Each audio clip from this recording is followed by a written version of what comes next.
Hallelujah. Again, happy Mother's Day sa ating lahat. And I would love to welcome all of the VIPs. Ang dami pong mga naka-white stickers sa bahay ng Lord today. Meron pong tatay, meron pong young people, meron pong mga nanay. You are so welcome in the house of the Lord. Kaya po kung yung katabi niyo po mayroong white sticker, pakisabi naman sa kanya, welcome. Welcome and say good morning. Pahiyumi, no? Ang smile, no, nang nagagawas, gid bala ang ngipon mo nga nagasmile ka sa iya. No, kanami gid kung may ara ka makita, permi nga tao nga nakasmile, no, nakasalubong. Kay makalaton abi ang smile. So sige, ang katapad mo, sa left kag sa right, mag-smile ka sa iya. Di mauya kung ano man ang itsura sa ngipon ta. Ang smile ang importante. Ang smile. Ayan. Praise the Lord. Praise the Lord. Praise God. Sige, magdiretso kita because this is a special Sunday wherein we will recognize especially our mothers now in a little while after sa aton nga service. So I will give the word this morning. So the title of the message today is The Kingmaker. Naglain. The Kingmaker. Years ago, i-request i-start ang akon nga i-share.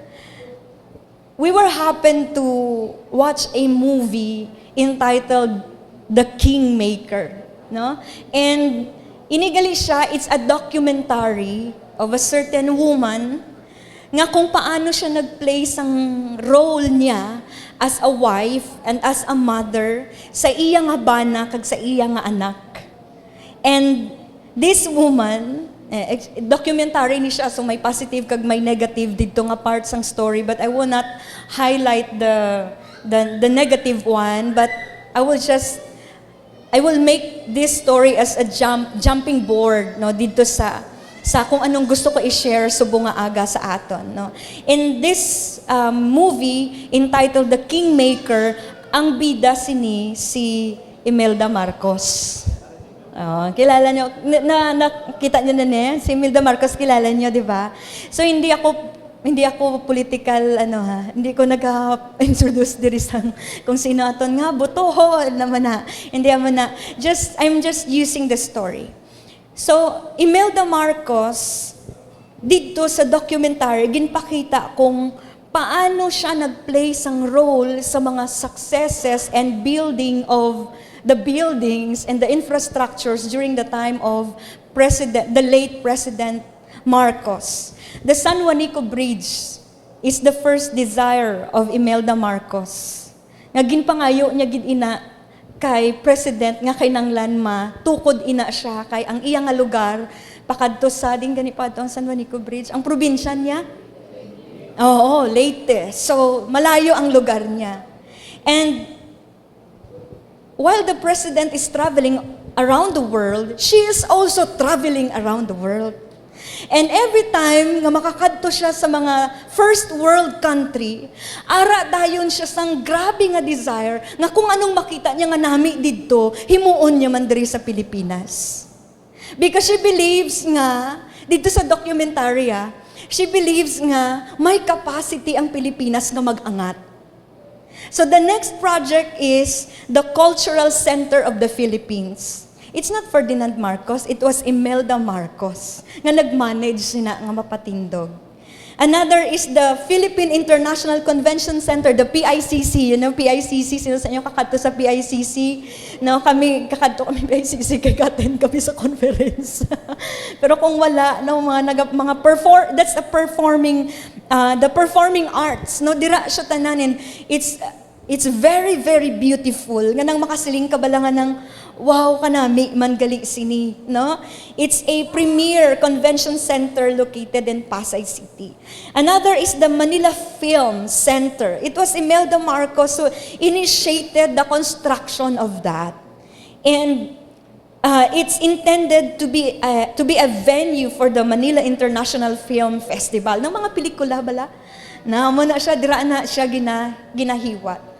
So, not only that, Imelda Marcos, nagkaroon siya sang part, hindi na natin istoryahan tong mga wilga-wilga, Oo, naaway na ta sa tuya. No, diri lang ta sa kung ano tong nami anay. Si Imelda Marcos, she played a great role sa mga infrastructure success ni late Ferdinand Marcos. And not only that, she is also the one who really honed and give vision to Bongbong Marcos that one day he will also become a president of the Philippines. And lo and behold, naging presidente gidman si Bongbong Marcos. Kag siya aton presidente subong. Tama? So, with those two mighty men, the two Marcoses, no, pasensya na po sa social media, so, hindi pa ako nagpo-promote ng politiko, there was a woman behind that both of them, kaya na-entitle ang movie nga, The Kingmaker. It was the woman behind. Indeed, it's true that in every success of a man, there is a woman behind. Tama po ba? Ng mga nanay, yes man ka mo dira. Oo, yes, okay. Okay? Kay ara gid na iya sa Bible, Proverbs chapter 18, di ba? It's you are favored when you have a wife because a wife comes from the Lord. Kaya sa mga kalalakihan, pagbigyan nyo na kami. Mother's Day ngayon. Mother's Day ngayon. So, whatever we are, anuman ang mga pag-uugali namin, weaknesses or strength namin, you know, we are a gift to our husbands. Kaya sabihan mo yung katabi mo, kung asawa yan, regalo ka sa husband mo. Oh, di ba? Do hindi ka kapati? Ang bala siya bala with conviction, regalo ka sa asawa mo. Oh, regalo ka gidya. Okay? Kay si Lord na yan naghambal.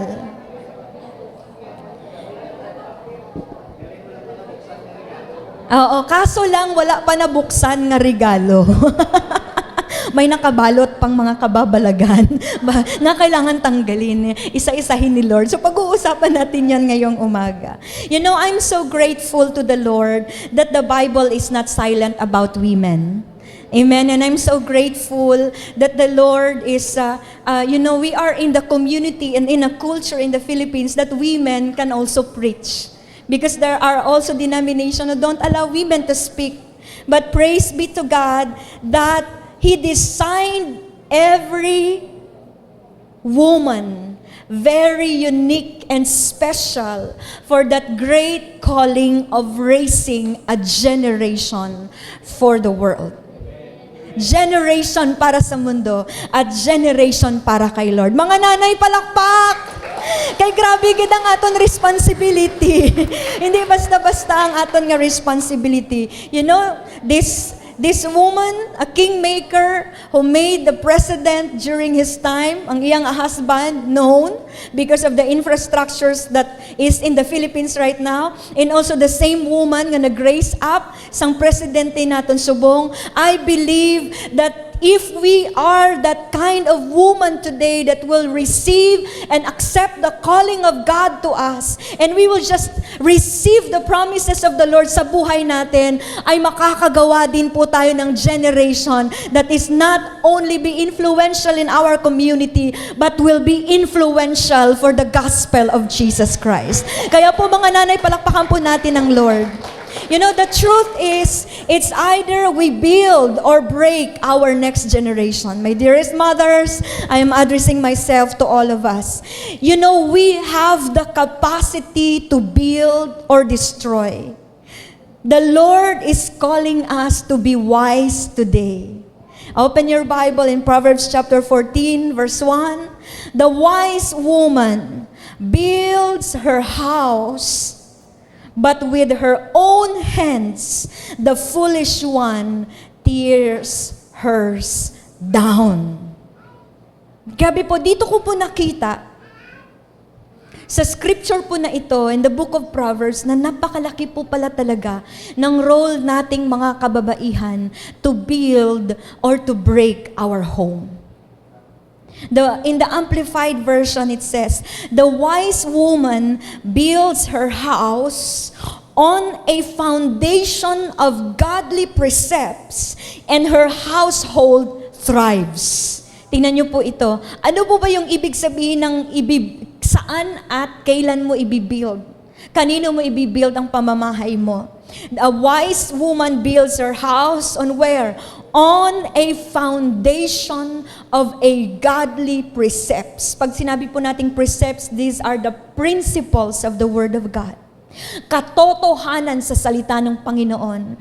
Kaya po mga nanay, mga kababaihan, kung gusto po nating i-build ang ating tahanan, i-rescue ang ating mga tahanan, we have to be founded in the principles and the truth of the Word of God. Let us be a woman of no compromise. Sabi nga ni Pastor, simplihan lang natin. Let your yes be yes and your no be no. Kung mali, mali. Kung tama, tama. Amen? Kung hindi kaya, hindi kaya. Pero kung alam mo naman na kaya, ibigay mo na ang lahat.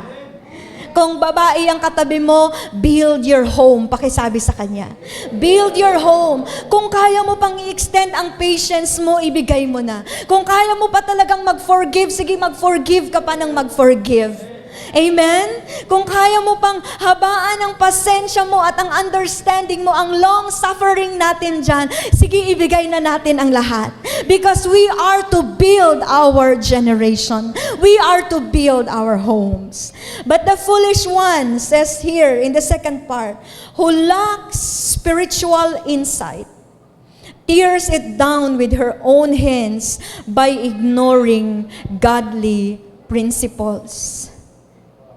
Napaka-importante po pala mga nanay at mga kababaihan na meron po tayong strong spiritual insight. Meron po tayong strong spirituality. Mamaya po pag-uusapan natin yung isa sa kingmaker din sa Bible, na ano ba ang meron sa kanya na pwedeng mapapasa atin, hingin natin sa Lord so that we can build our generation from generation. Then, we know that the women, kung sino tayo, kung sino yung ini-expect na tayo, ay pinakita sa Proverbs 31. Tama po? Kung babasahin po natin from verse 10 to verse 31, ang haba po nun.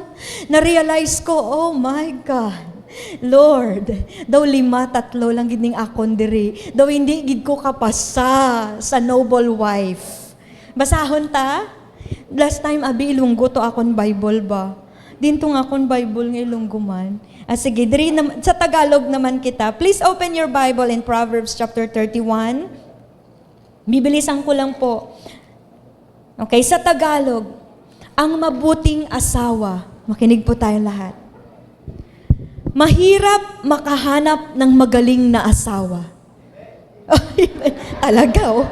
May nagre-react talaga kagad dito. Praise God. Mahirap makahanap ng magaling na asawa. Walang sinabi ang mamahaling alahas kumpara sa kanya. Oh, come on. Tiwala ang mister niya sa kanya. Di kakausapin ang mister niya. Di kakapusin pala kakausapin. Ba't ganun? Di kakapusin ang mister niya. Sa araw-araw ng buhay niya, mabuti siyang asawa sa mister niya at never niyang ginawan ng masama. Abaw. Dali lang daw marepent dali ako. Enjoy siyang nagtatrabaho, mga nanay. Oh, enjoy. Oh, smile, anay, sa katapad mo. Ga-enjoy ba na or ga-endure? Bala siya enjoy. Enjoy siyang nagtatrabaho, gumagawa ng mga telang linen at wool, nag-uuwi siya ng pagkain galing sa malayo. Baw kita pagidgali ka pangita food. Oh ha? Sa word ni Lord. So, ang nagareklamo dira. So, kita gali. Hindi gali mga tatay. Gaya ng mga barko na puno ng paninda. Permigid man kita pamalingke. Amen? Amen? Pero ang pamangkot din halintong kwarta. Naging pamalingki naton. Madilim pa lang. Gising na siya para i-prepare ang pagkain ng pamilya niya at ibilin sa mga kasambahay ang gagawin nila. May kasambahay. Maayo na lang. Pero siya ang nag-prepare sang pagkaon aga pagabugtaw. Sino diri ang nanay aga pagabugtaw? Taas kamot. Palakpakan. Ang iban. Palakpakan natin ang Ginoo sa kinabuhi sang mga nanay. Praise God. Next, chine-check niyang mabuti ang lupa bago bilhin. Aba, hasyendera. I-check ng maigi. Arya, pamati. Gamit ang naipon niya. Naipon. Sinong nanay diri na maiipon? Grabe, isa lang gid. O, ari na lang. Sino nanay diri nga may utang? Hindi magtaas ang kamot. Hindi. Daw tanan gid ba? Ahay. Kita nyo? Ang baho gani pagbasa ko, sinising ko, baho Lord. Okay, may ipon daw, hindi may utang. Gagawin niya itong taniman ng mga grapes. Masipag siya at malakas. Hindi gali dapat ya ang nanay. Laging ready magtrabaho. Oh, amen ba, mga nanay? Amo bakit asini? Padayunon ko pa ba? Alam niyang kikita siya sa ginagawa niya. Aba, negosyante. At kahit gabi na, nagtatrabaho pa din siya. Oo, kaya gali alas 12, bugtaw pagkapanipig sa hang bayo. No? Gumagawa siya ng sarili niyang sinulid at ginagamit na paghabi ng damit. Mapagbigay siya sa mahihirap. At handang tumulong sa nangangailangan. Amen? Sino diri ko ripot nga nanay? Sila lang. Hindi. Mapagbigay pala lahat ng mga nanay natin dito. Kahit sobrang lamig, di siya nag-aalala kasi may damit na pangginaw ang pamilya niya. Gumagawa siya ng mga pang-cover sa kama. Ang damit niya, mamahaling tela na kulay violet. Ay, pwede gali. Pwede gali magbakal sang mahal. Pero hamban niya diri gintahi niya. Wala niya ginbakal. So kung manahi kita sang nami natin nga bayo. So pwede gid. Eto, kilala ang mister niya sa lugar nila. Isa sa mga ginagalang sa bayan. Gumagawa siya ng linen na binibenta niya at sa mga negosyante, nagsusupply siya ng belt. So, ang mga nanay, negosyante, gigali. So, mga nanay, maparaan. Hanap tayo ng paraan, no? Kaya kita gali itong gadala pagkaon sa balay, hindi gali tatay. Ang mga tatay gali, gapungko lang sila.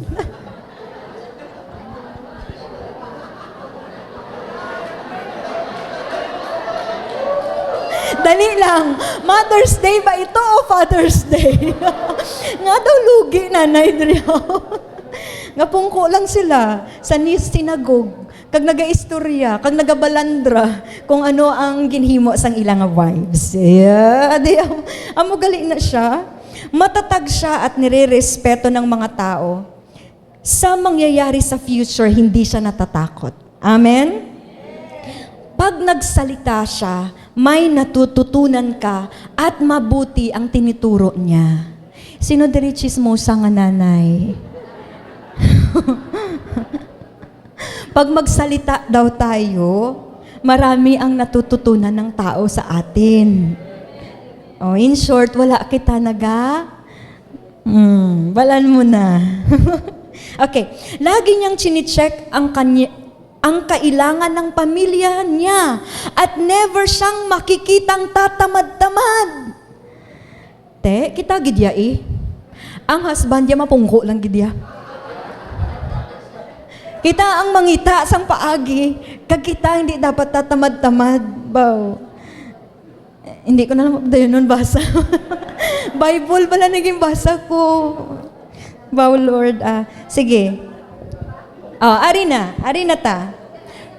Grabe, lain daw ang tulog sa mga asawa sa bana.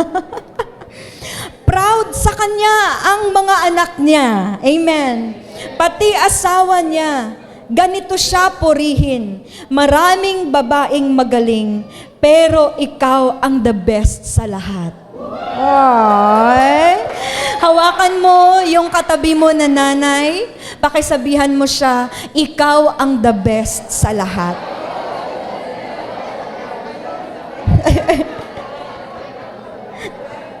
Verse 30, yung gandang nakakaakit, naloloko ang tao dyan.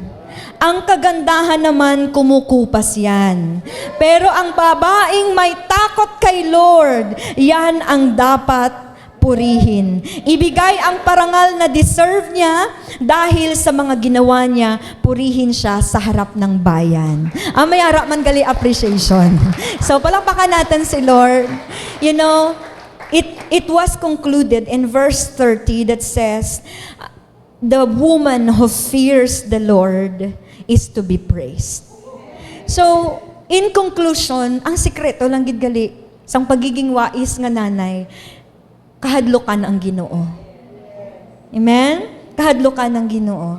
So, let's go. Hindi pa tuwali, pastora. So, okay, actually pwede na ka mapungko. Tapos na ang reminder sa mga nanay. But we will study about a life of this woman who really surrendered ang iya kinabuhi sa Ginoo, and with the result of her surrendered life and obedience to the Lord, she made kings sa iya nga generation.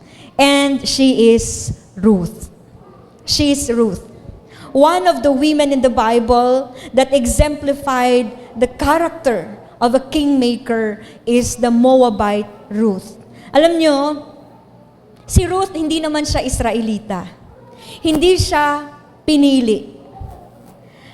She was a Moabite, foreigner sa mga Israelita. Pero bakit sa line niya lumabas ang mga hari? There are two kings that was birthed in the line of Ruth, and the first king is King David, and the second greatest king of all is Jesus Christ. The generation awaits our commitment, mga nanay.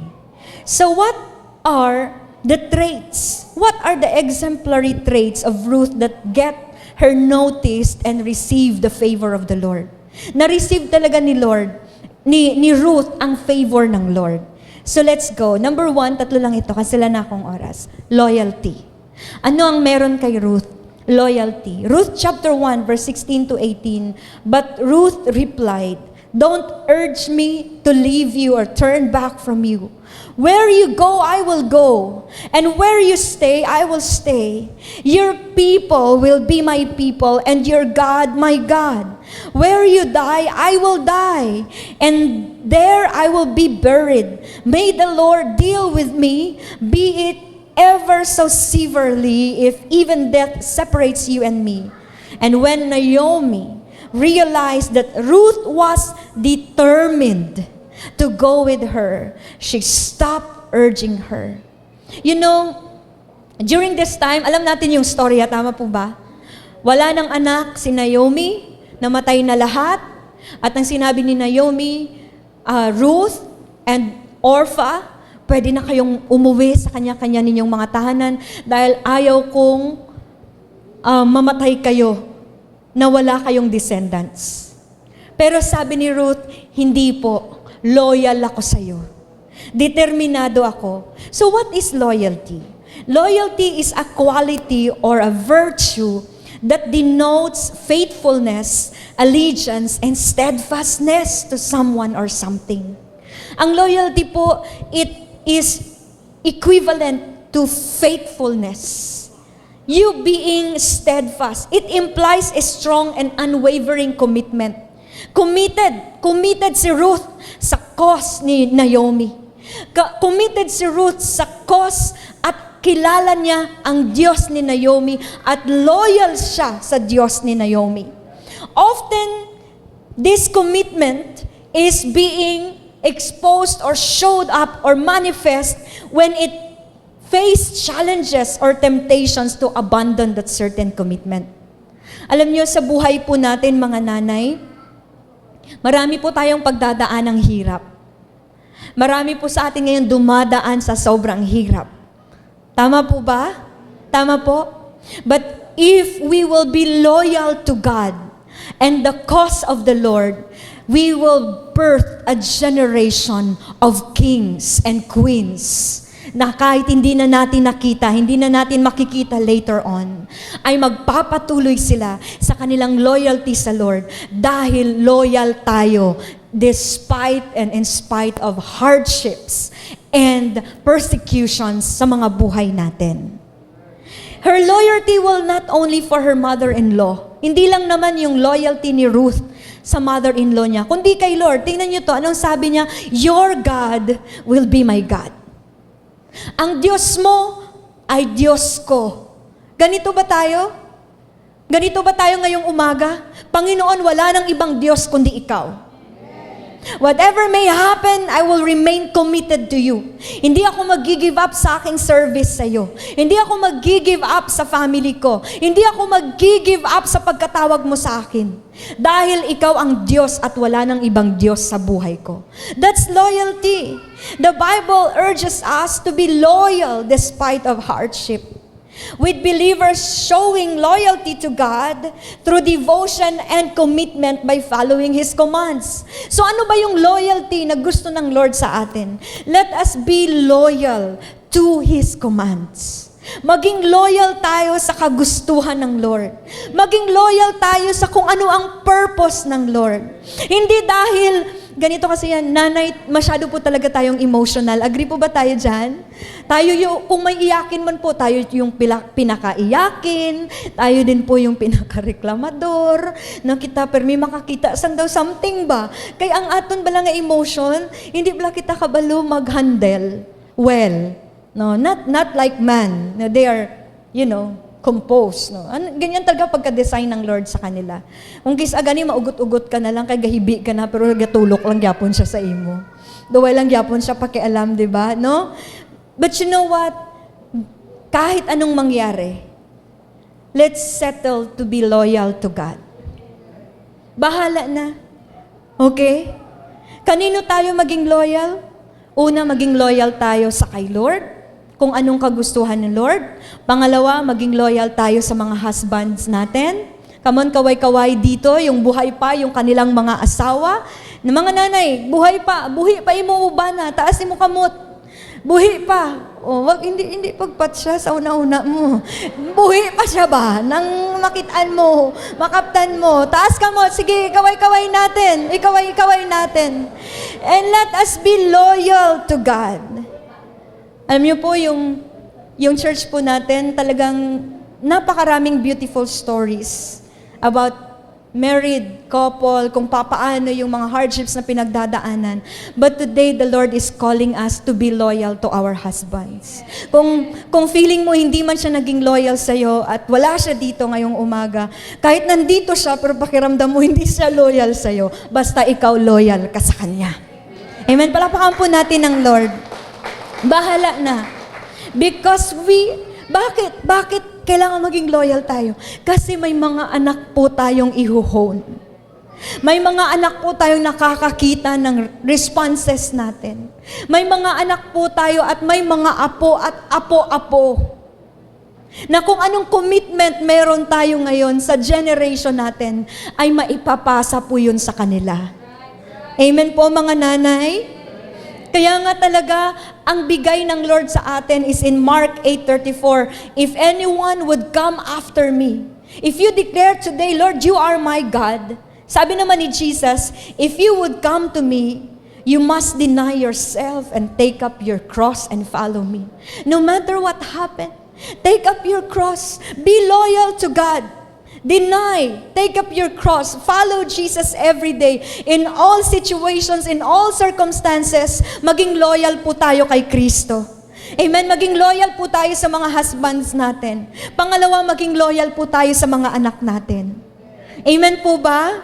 Let us be loyal to our children. Huwag po na tayo yung parents, tapos kita una nagaguba sa aton mga bata. Kakilala ka mo sang amo sina nga ginikanan? Nang kung magkadto bala siya sa iban nga mga tao, ang iistorya niya sa mga tao, ang kalain sang iya mga bata. Huwag naman po sana mga nanay. Amen? Alam mo yung isa sa na-appreciate ko, si Nanay Ensyang, ayun natutulog si Nanay Ensyang. Di ba? Siya yung pinakamatanda po dito sa church, pero buhay pa yan. Tulog lang.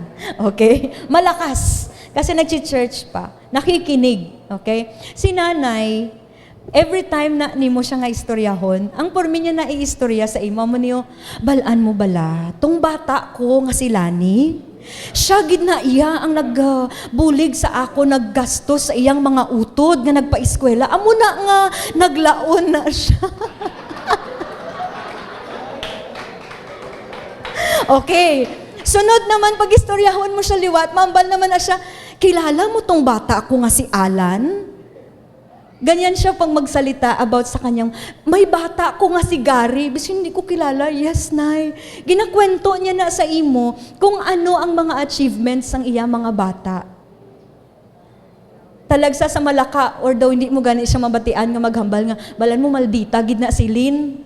Why tanak hambal sina si Nanay Enchang? Kala mo lalaglag kita, hindi Why? Kasi nakabati. Let us be loyal with our children. Amen? Amen po ba? You know, let us be kind of mother na kung meron man tayong ikukwento sa iba, ikwento natin kung anong maganda meron sa asawa natin at meron sa anak natin. Amen? Kasi loyal tayo kay Lord eh. Ibi-build natin yung ating next generation. Sige lang, tuod man gid na, buluyagon man gid ang mga bata. Pero i-magnify mo lang kung ano tong strength kag potential na ginplant ni Lord sa ilang hearts. Mother, let's change our language. Amen? Ang bala katapad mo, be loyal to your children. Iwasan po natin ang ganito. Ano man kamo nga mga bata man, mayo pa tong bata sa piyak balay.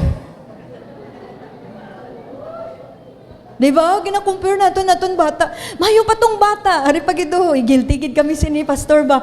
Mayo pa tong classmate mo. Diba po? Let's be loyal to our children. Let's build them through our language of faith, language of encouragement. May magbabago ngayon. Amen? Alright. Siling ni Teresa, hindi ko ma-pronounce iya nga pangalan. Teresa na lang. Andyan sa quote. Your struggles and tears will never be wasted, but will be transformed into a healing balm after your victory. You've won already. Hold on just a little while longer. Everything will be all right. We serve a God whose name is faithful. Amen? Palakpakan po natin si Lord. Sabi niya, Mother, your struggles and tears will never be wasted. Hallelujah. But will be transformed into a healing balm after your victory. You've won already. Daog ka na. Hold on just a little while longer. Everything will be all right. We serve a God whose name is faithful.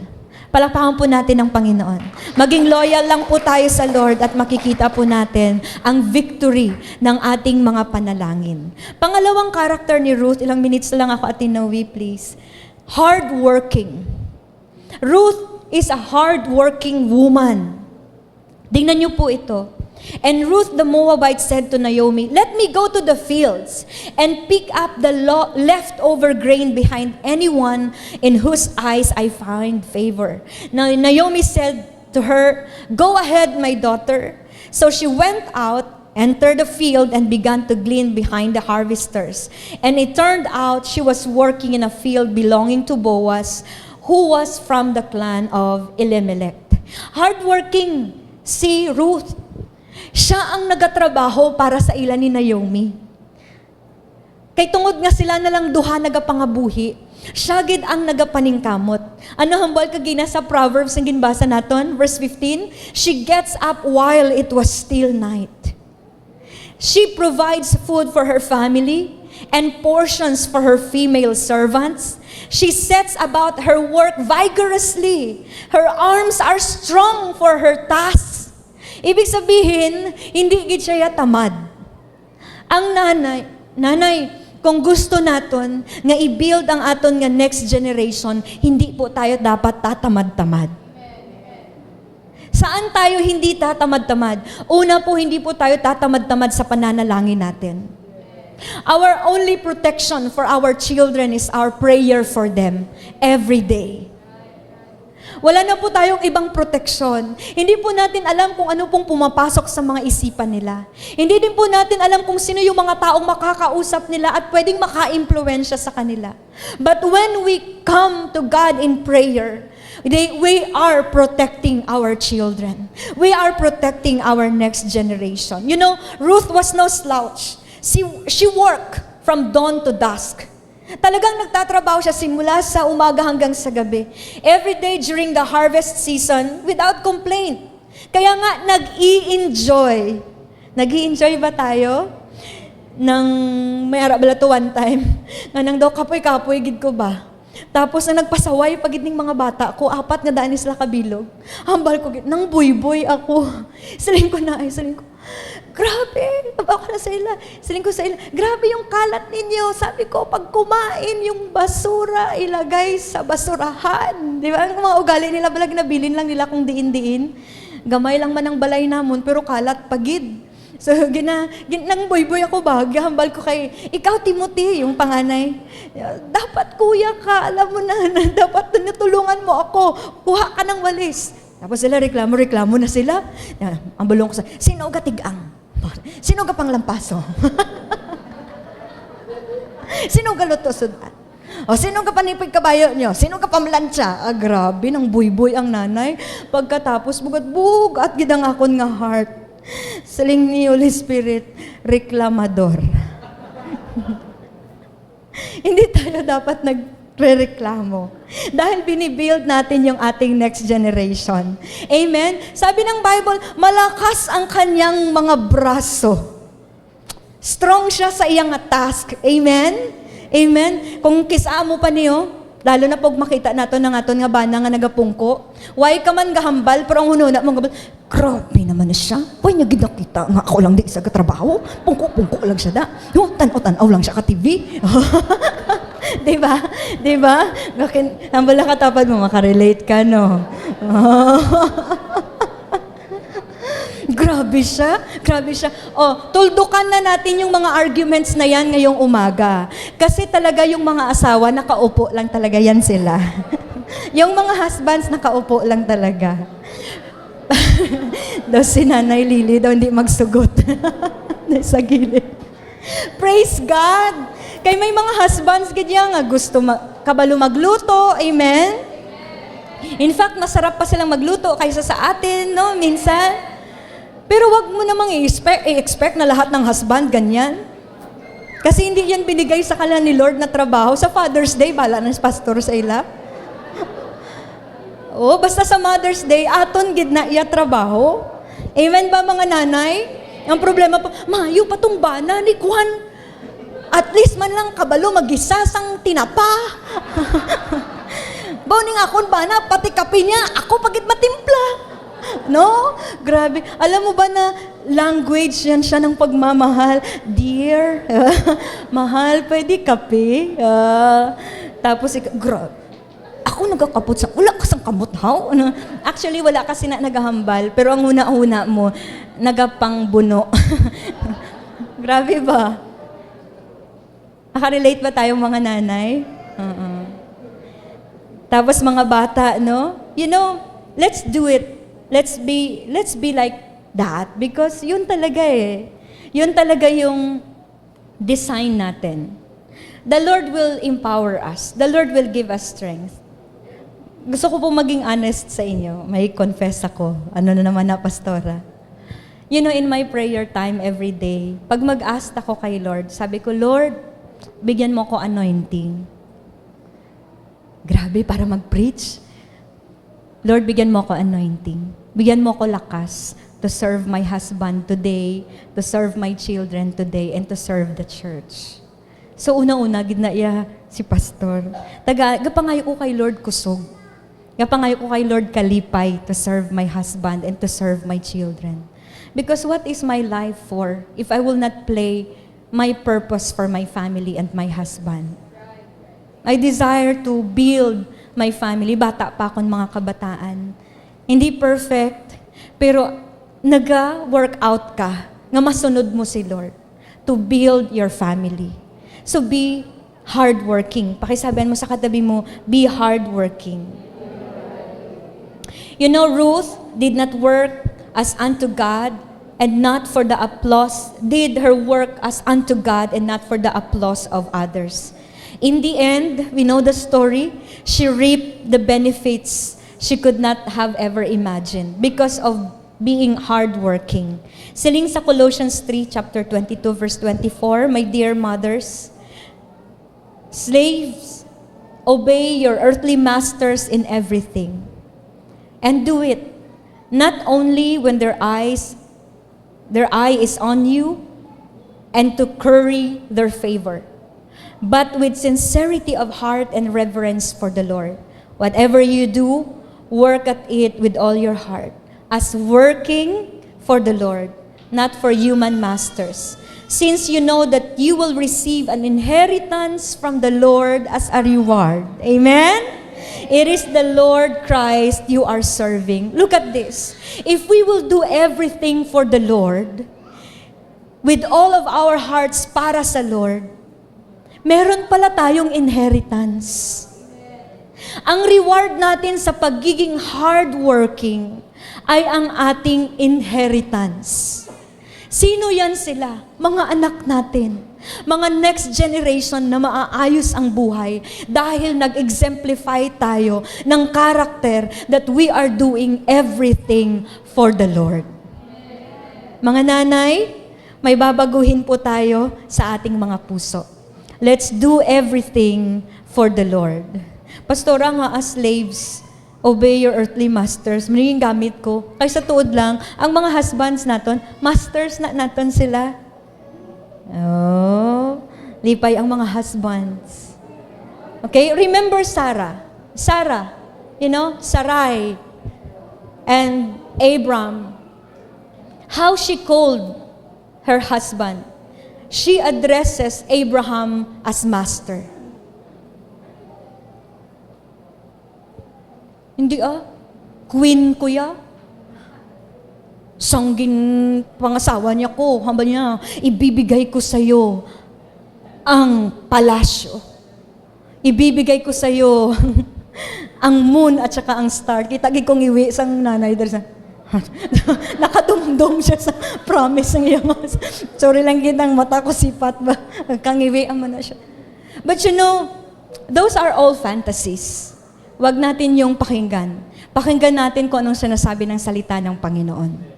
Dahil ito talaga yung totoong pundasyon. Marami po kasing ini-inject sa ating mga filosofiya at idea ang mundo na hindi naman totoo sa salita ng Panginoon. Kaya siya nagkaka-destroy yung buhay natin. Kasi iba.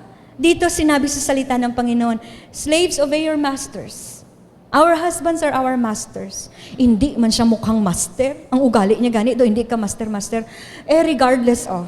Because you are doing everything for the Lord. Because your master is the Lord. Amen? The highest master is the Lord. And you know and I know that our reward is our inheritance. Our children, our next generation, bahala na.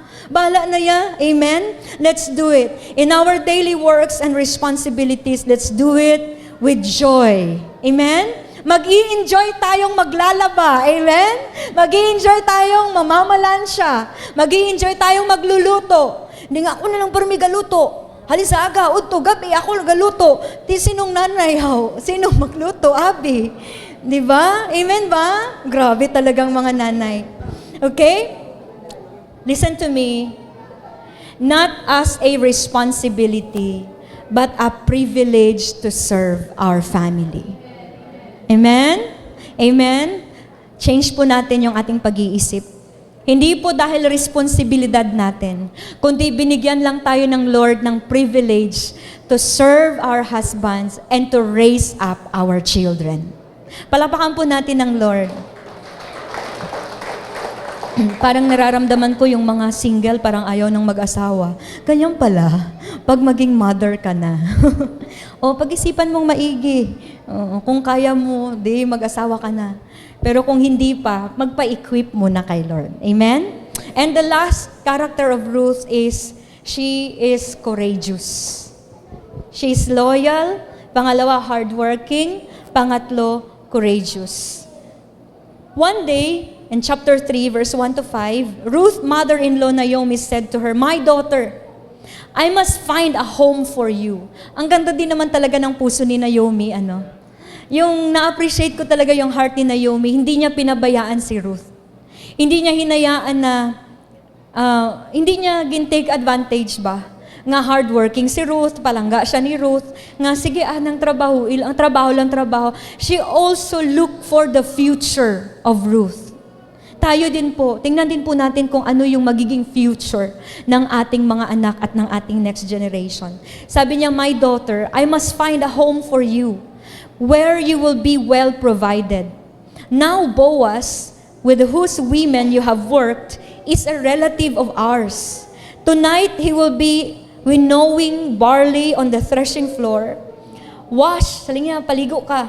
Put on perfume and get dressed in your best clothes. Then go down to the threshing floor, but don't let him know you are there until he has finished eating and drinking.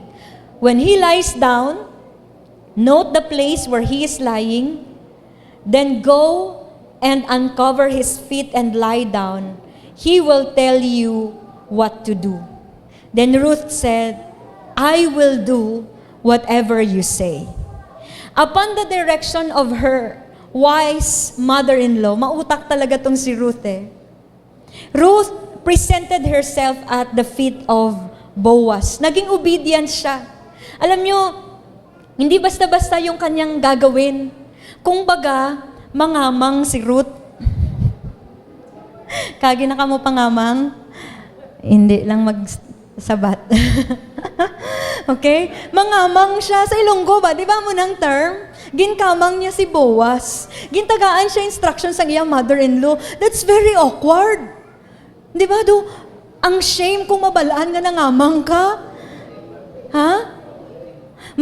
Sige, hindi na lang magkamang. Amo na lang ni magpaduding.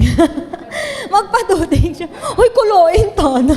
Di ba? Kalain, di ba? No? So, ginsugo siya sa iyang mother-in-law. Sa mother-in-law niya, maligo ka, magpa-perfume ka, magpahamot ka, kay karon sa gabi, magpaduding ka. You know, she was so obedient, even in the face of fear. Gintake niya ang risks, ang rejection, or even, siguro, i-ridicule siya with a hope to secure her future in the future of her mother-in-law. It's seemingly awkward situation. Pero kay ang purpose ni Lord, mag-prevail man gid abi. No? Amen? So, awkward siya, kalain gid siya himuon. Pero nga, nakasali niya sa istorya sa kinabuhi ni Ruth man, nga nabutang, kung sa Ilonggo ni, kag nagpaduding si Ruth. Siya ang lola ni David, nga lola ni Jesus, tong nangamang. Di ba kalaway? No, kalaway ba? Kalaway siya pamatian. But you know, in this story, she just simply exemplified her courage to face the risk of being ridiculed or questioned for her purpose. Ano ang purpose? To secure the future. Mothers, sometimes people will misunderstood our courage. But we need to fight the good fight of faith. Amen? For our future and the future of our children. Sige lang, we cannot please all people. Amogid ina siya. But if you believe and you see it, that this is for the future of my children, take the courage. So where should we use our courage, no? Isog man gid kita ba? Isog man gid, lalo pa'y lungga. Lungga niya. Isog ni. Hindi niya basta-basta magkuhan, di ba mo na? But where should we use our courage? Put it in a right place. Number 1, put your courage in submission. Wives, submit yourselves to your husbands as it is fitting to the Lord. Kanami isang CEV nga translation sini. A wife must put her husband first. Wow, I love it. Nakawawagid si Pastor. Wife must put her husband first. Kung may baklon ka, ang una mo isipon, bana mo. Oh, anong pwede ko baklon sa iya? Kung maglakat ka sa ibang nga lugar, ang una mo himuon, isipon mo, bana mo. Anong pwede ko madala sa iya papuli? Amo gali ng pictures ang submission. Abi nato ng submission tong galuhod-luhod kagit. Ay grabe na gid iya degrading na kayo. No, it's not. No, simplihan natin. If you always put your husband first, that is the attitude of submission. That's courage. Kasi po sa totoo lang, kita din po kasi nakakakita ng totoong weakness ng mga husbands natin. At ang hirap na ibalik yung nire-require from us to put them first. But again, let's be courageous. Let's fight the good fight of faith. Put your husband first. Sabihan mo yung katabi mo, ano man siya, sino man siya, asawa mo siya, put him first. Amen? Amen. Hallelujah. Pangalawa, in leadership, let's be courageous to lead our children. Bring them to church, mothers. Let's bring our children to the church. Let's bring them to prayer. Let's bring them to their personal devotion to God. Saan tayo magiging leader sa mga anak natin? Magiging leader tayo sa pagpalago ng kanilang spiritual na buhay sa Diyos. Sa ngayon, hindi kanila maiintindihan. Grabe, gitong nanay namon niya, ginakaladkad, gid kami sa simbahan. No? Naamo bala sila ang mga tono sang istorya, ginaakigan, gid kami.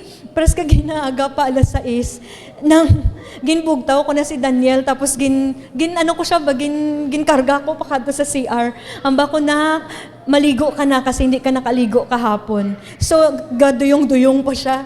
Nag-uba siya sang bayo niya. Tapos amba niya na, bakit? May school ba ngayon? Aba niya sa akin. Singko hindi, basta maligo ka lang. Tapos gadabog siya sa banyo. Tapos sabi niya, bakit sobrang aga ako maligo? Hindi man school ngayon, nambal niya. Siling ko kasi church ngayon. Dapat mas maaga ka sa church kaysa sa school. Bakit kung trabaho at saka school, sobrang aga natin. Pero pag abot sa church, karon pa man to Diba? Dito lang po, makaabot pa man ko sa last song ni Ate Rona. Dito lang okay na Let's be courageous in our leadership to our children, bringing them to their personal devotion to God. That's our role, my dearest mothers. Amen? Amen. And last, be courageous with your prayer life. Let us be a kind of woman that will use our 30,000 words in prayer, not in 30,000 words of ranting sa Facebook or magstorya sa kung ano-ano, kag magreklamo. Amen? I have no time left. Our greatest reward is the Lord. Amen? Si Lord sapat na po para sa atin. Ruth, in her generation, God had given her King David, the man after God's own heart, as her inheritance. And the King of all kings and the Lord of all lords, Jesus Christ. Dahil naging loyal siya, naging hardworking siya, at naging courageous siya sa kanyang pananampalataya sa Panginoon. And let us be that kind of woman today. Amen? Let us all stand. My time is up. Salamat sa Lord sa opportunity that we can hear His voice today. Let me tell you one thing, Nanay, may lalabas na great men and women of faith dahil sa iyong loyalty, hard work, and courage. Palakpakan natin ang ating mga nanay sa tahanan ng Lord ngayong umaga. Again, a wise woman builds her house, but with her own hands, the foolish one tears it down. Let's decide to build our home and build our generation every day. Let's bow down our heads. Let us pray. No women God desire to live in pain and betrayal. Tayo po yung pinaka-emotional, mga nanay, mga kababaihan. And the Lord wanted to heal our hearts today so that we can raise up our next generation with love, with care, with courage, with joy. And let's allow the blood of Jesus to heal us completely. Hayaan mo na ang dugo ni Kristo ang magbigay sa iyo ng freedom to love your children, to love your husband, to raise them into the knowledge of our Lord Jesus Christ. The first time that Jesus shed His blood was that when He was in agony in the Garden of Gethsemane, because He knows that the time has come for Him to be betrayed, to be shamed, to be scourged, to be beaten. Ito na yung panahon. And He shed His blood like drops of sweat. That was shortly before being betrayed by one of His disciples. And that blood was shed to heal us from betrayal and from pain, and even for generational curse na naipasa sa atin. Mga nanay, tanggapin natin ang healing ng dugo ni Kristo that He shed on that Garden of Gethsemane because He is going to be betrayed by one of His disciples. And let us be healed from that pain of betrayals. Lahat na nangyari sa iyo in the past. Maybe you had been betrayed by your parents, by your siblings, or maybe by your husband, or maybe by your children, the person close to your heart. And the Lord wanted to heal you today. Gusto ng Lord na ma-heal ang puso mo ngayong umagang ito dahil meron kang i-raise up na generation. Meron tayong if-a-fight na generation for Jesus. So I want you right now to place your right hand in your heart and receive the message of healing today through the blood of Jesus. Lord, I apply the blood that you shed from your brow in that Garden of Gethsemane as your atomic weapon against all the power of betrayal that touched the lives of every mothers, even every person in this room. Not only them, but also their family, caused by the people they trusted. Lord, I declare that every demonic power that manifested as a result of that betrayal is now destroyed in the name of Jesus and by the power of the Holy Spirit. I declare that every generational curse is absorbed by the blood of Jesus and that we will enjoy your blessing as a family. We will enjoy your blessing, oh God, as a generation that would worship you.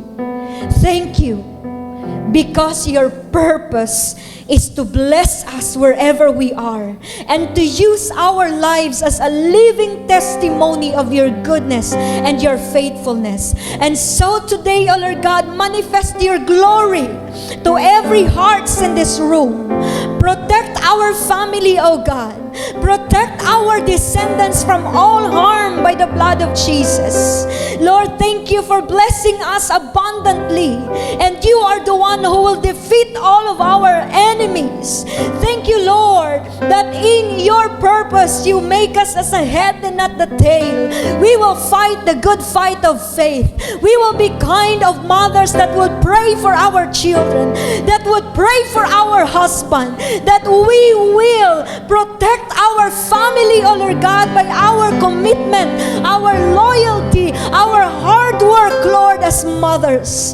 Lord, we are not simply nanay lang. We will be a mothers, oh God, that would raise kings and queens of the next generation. Come on, palakpakan mo ang Lord.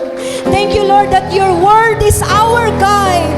And every step we take, we believe, oh Lord God, that we will never get wrong because Jesus, you are with us and your word is guiding us. Thank you for loving us. Thank you for healing us. Thank you for redeeming us. Thank you for your blood shed that gives healing to our hearts today. In Jesus' name, amen and amen. Sige po, palakpakan po natin ang Lord. Gusto ko pong